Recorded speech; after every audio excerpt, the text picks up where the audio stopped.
Watch.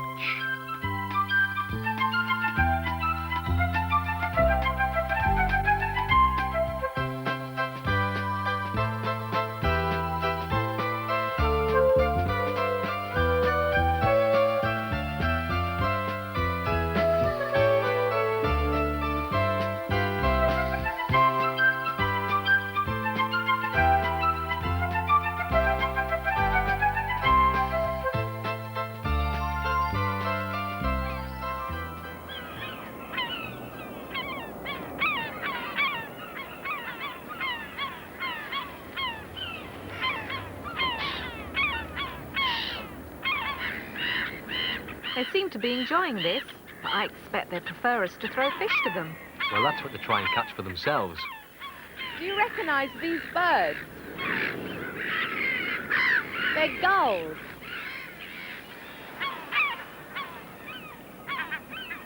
Sometimes we find them inland, especially in winter when it's stormy at sea.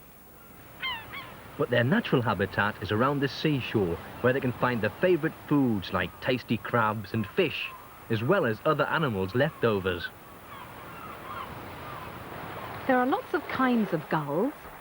See if you can spot what makes them different from each other.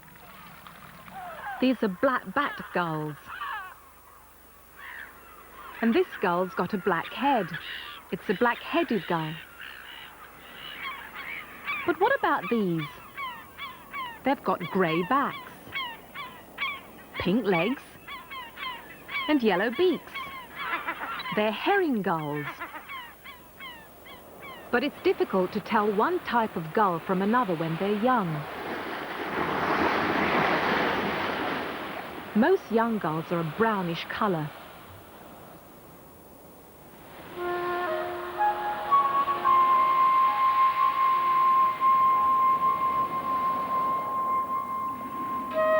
But all gulls have long, thin wings to help them glide easily through the air.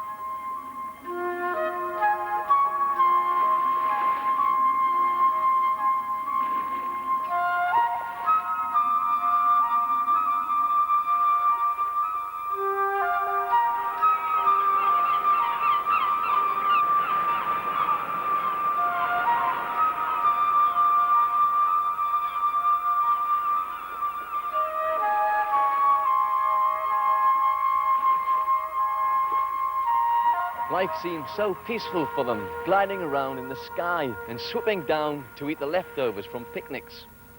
Life wasn't so easy for the black-headed gull in our story when she tried to find a home.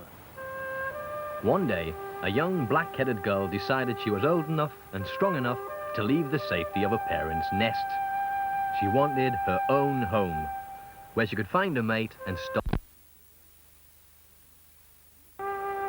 She flew away from the shore, out to sea, hoping to discover more about the world too.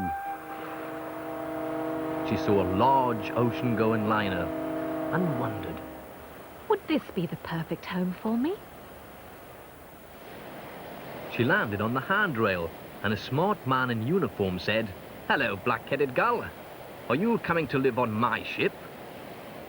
But the black-headed gull saw lots of crates and polystyrene mugs and plastic bags being thrown overboard and thought, I could swallow that plastic bag and it could kill me. I don't think this is the perfect home for me. As she was flying away, she saw a fishing boat bobbing about on the water. She liked the idea of having lots of fish to eat. I wonder, would this be the perfect home for me? "Hello, black-headed gull," said the fisherman. "Are you coming to live on my ship?" But the black-headed gull saw a dangerous-looking fishhook and some torn fishing nets and thought, I could get tangled up in that net and get cut by that fishing hook. I don't think this is the perfect home for me. She flew away to the port, where she saw a big tanker with lots of people around it. I wonder, would this be the perfect home for me? "Hello, black-headed gull. Are you going to live on my ship?" said a seaman. But the black-headed gull saw a slick of dark, sticky oil on the water and thought, I could get covered in oil and be unable to move my wings, and I could die. I don't think this is the perfect home for me. She flew away towards the beach, where she saw children and their families eating fish and chips. So, feeling hungry, she swooped down to look for a tasty piece of batter. This is the place. She said, Hello, black-headed gull. said a young mother. Are you coming to live on my beach? But then a lively dog started to leap up and snap at her wings. I could get bitten by that dog and be injured and die. I don't think this is the perfect home for me. She flew inland to a school playground where some kind children were throwing out crisps for the birds. This is the place. She thought. Hello, black-headed gull, said a little boy. Are you coming to live in my playground? But then an older child started throwing stones at the bird. I could get injured by those children, and perhaps I could die. I don't think this is the perfect home for me. So she flew away rather frightened, and in her panic she hardly saw where she was going. But suddenly she noticed there was no sound apart from bird song. There were hardly any people and certainly no dogs. She had arrived at a muddy island where lots of other birds with unusual beaks were digging around in the mud. She felt at home immediately. I wonder if this is the place. As she looked round, she saw lots of birds just like her. Some sitting on eggs, and some teaching their young to fly. And she thought, This is the perfect place for me. lucky black-headed gull, finding a nature reserve. This is one of the many nature reserves in the British Isles where birds can find a peaceful home.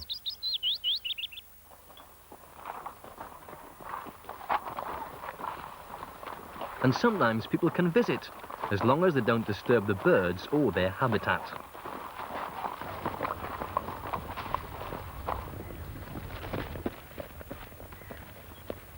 One of the wardens, Pat Eubank, took some of the children to a very special place. Come closer because I mustn't speak very loud.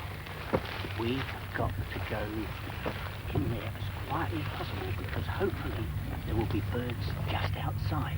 We're keeping behind these screens so that the birds can't see us, but they mustn't hear us either. And we're going to go into this building called a hide. Now, can anybody tell me why it's called a hide? Because the birds can't see you when you're in there. That's right. We're hidden from the birds, but we can see them. And hopefully there'll be things outside like moorhen, shelduck, and we know there's gulls because we can hear them calling.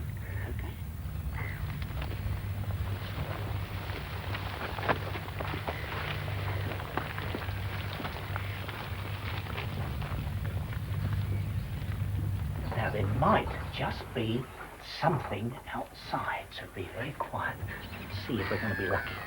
First, we all looked with our eyes. But to see more clearly, it helps to have something more powerful. Anybody want to borrow my binoculars? Here we are. Rest them on there, put the cord over your head so you don't drop them on the floor. That's right. And see what you can see. That's the peewit, isn't it? Just beside the island. Yes, that's right. Yeah. Peewit or lapwing. Yeah. These are wading birds. Another lapwing and a coot nearer to us. All these wading birds enjoy searching for food in places like rivers and estuaries.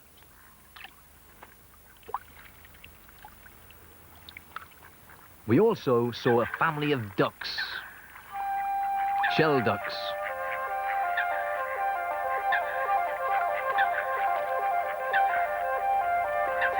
Yes, look, he's swimming right past in front of us. Look at the markings on this shell duck.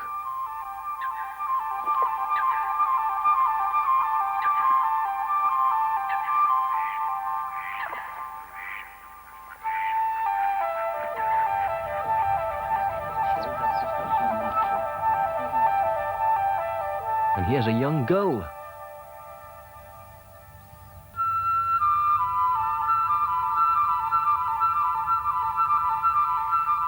And some redshanks digging for food. Meanwhile, Meanwhile, I took a small group of children to look at the mud in another part of the estuary.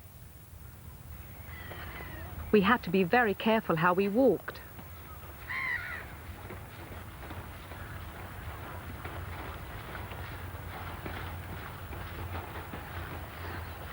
This gives us an idea why the birds like this nature reserve so much. All this gooey mud. This area used to be fields, but gradually the sea has taken over and turned the soil into very special mud. We watch the birds feeding in the mud.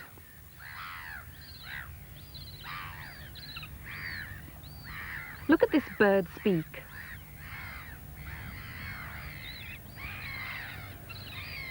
And this one's.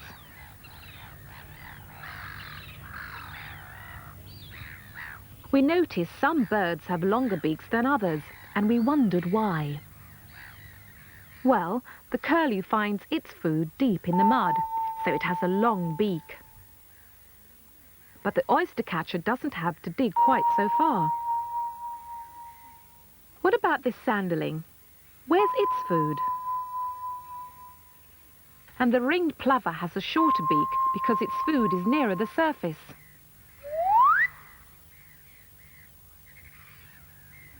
I went to the Medina Estuary, a place where young scientists come and investigate what's actually in the mud.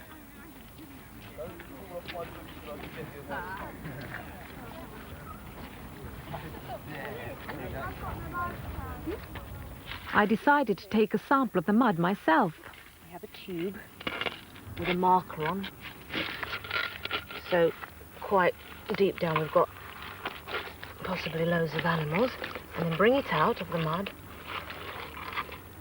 That's right, now I'm taking a scoop, putting it into our sieve over here, and laying this to one side. And we can start sieving to see what we've got in there. Might be able to find things like shrimps and ragworms and hydrobias, which birds like to tuck into. It's very muddy, very dirty. But already I can see some ragworms. There he is, a real big fat one. Got another one round here somewhere. Loads of ragworms. Ah, here it is. Oh, they were going to meet at some point. There's one there. Not so, just as fat, but not as long as the one we've just seen. But not all birds dig down into the mud for their food. This other set is skimming the muddy water to filter out the insects it likes to eat.